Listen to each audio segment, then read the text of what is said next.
I came in from working out and I'm homesteading today. So you all know I'm a gardener. And so, I'm growing jalapenos. So I just finished pickling the jalapenos. I just finished pickling some of the onions with garlic and red bell pepper. And I'm fermenting some inside some raw honey, some jalapenos in the raw honey. I hope it's going to be good. But have you ever been just working with your hands in a state of just meditative concentration? And all of these thoughts started coming through your mind. Well, for me, I was thinking about this whole Tvler Perry situation and men who live off of women, the dynamic of that relationship. And I had an epiphany. Would Tvler Perry recommend something like that for a man and his dream girl? How would a man feel if it was his dream girl and he was in a position where she was carrying him and taking care of him financially, buying the toilet paper that he uses to wipe his butt, buying his socks, underwear, shoes, paying for his food? So not only is he not protecting her, but she's protecting him. Would he want that from his dream girl? Look at this.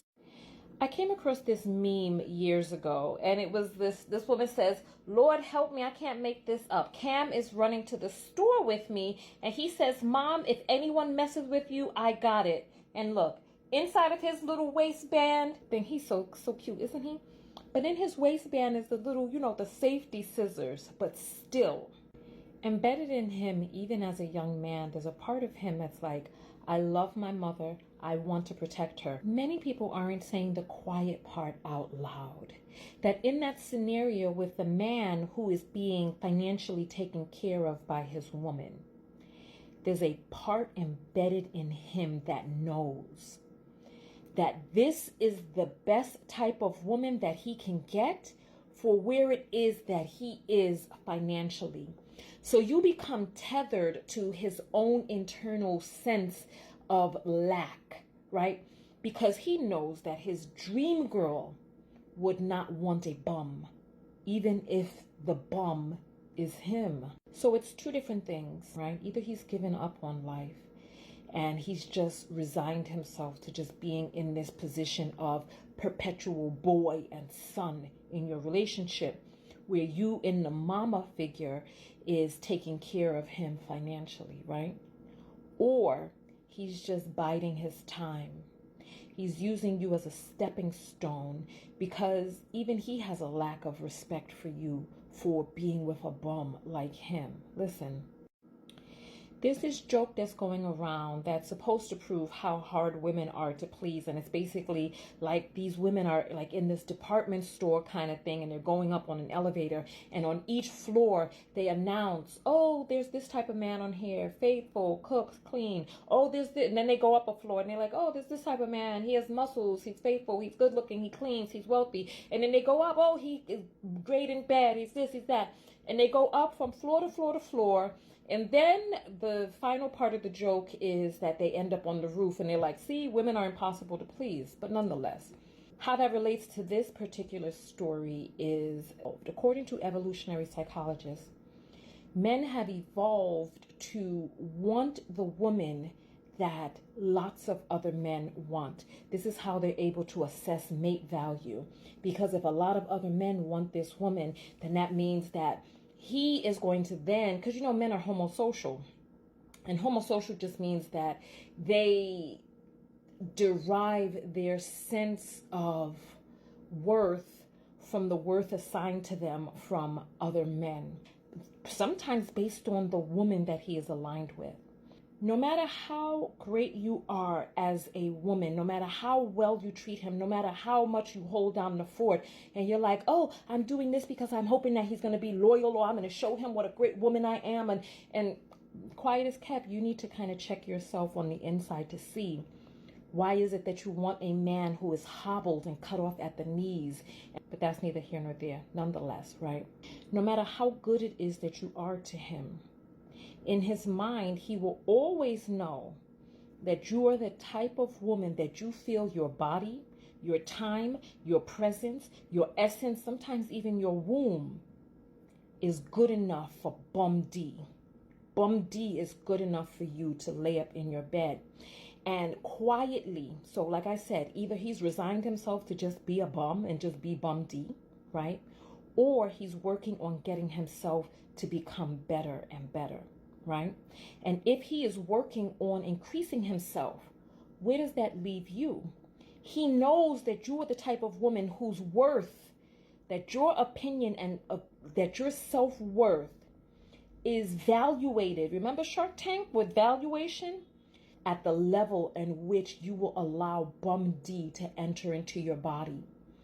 And he will always secretly covet that which was harder to get, that which there were hurdles. Why do you think men are always watching sports and always looking for the competitive edge, and they're playing video games and they're constantly trying to see, oh, how good am I? How good are my skills? How good is...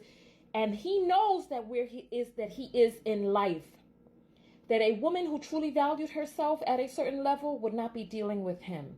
So when he starts to raise higher, he's going to start thinking, you know what? I wonder what better I can get. And think about it. Rightfully so. Think.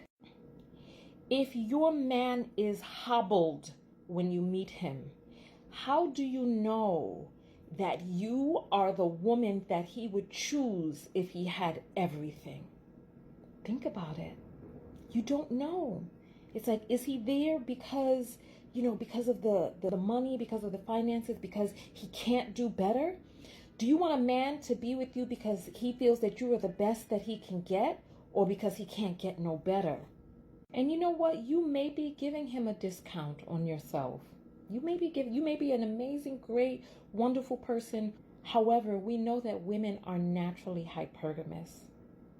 And if you as a woman are assessing where it is that you are in life, and Bum D is the best that you can get, and you have decided, because for a man, spreading his seed far and wide is the evolutionary tactic for reproductive success. For a woman, it's finding the best one man for that one egg that will be fertilized, right? I once dated a man who didn't have much money, and it made him feel terrible as a human being, as a man, that he couldn't spoil me in the ways that he wanted to spoil me. And in some respect, it kind of messed up his personality, right? Like, some people will say that men who are broke are very mean. Not every man, but look, when he's not at his best and he's feeling that pressure, he can act out in certain ways. And I said earlier, the best way to love somebody else is by loving yourself. And if he is in a downtrodden self-esteem state, how is he really going to be able to value you? The most loving thing that I could do for that man is to let him go and let him flourish. I mean, it's okay to give a thirsty man a drink of water. But when you stop that man from being able to hunt for the well himself, you cripple him. No adult wants to feel crippled by their partner. Listen. So I lived alongside him, not with him, but still in a friendship with him as he increased himself as a man. And you know what? It changed him.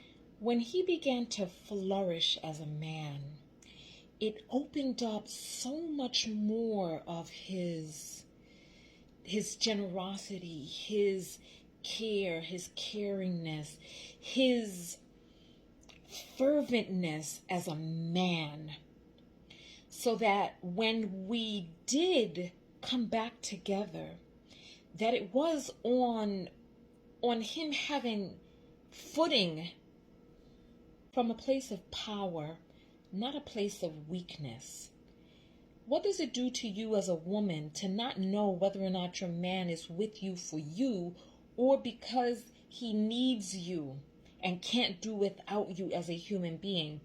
And listen, women are different. So a woman can be with a man for financial reasons or whatnot, right? But a woman can truly grow to love you as a human being, to grow to really join in with you. But a man who is not attracted to you, you're going to have a hard time. Listen, you're going to have a hard time getting him to truly, truly, truly want to stay with you and honor you. What are your thoughts below?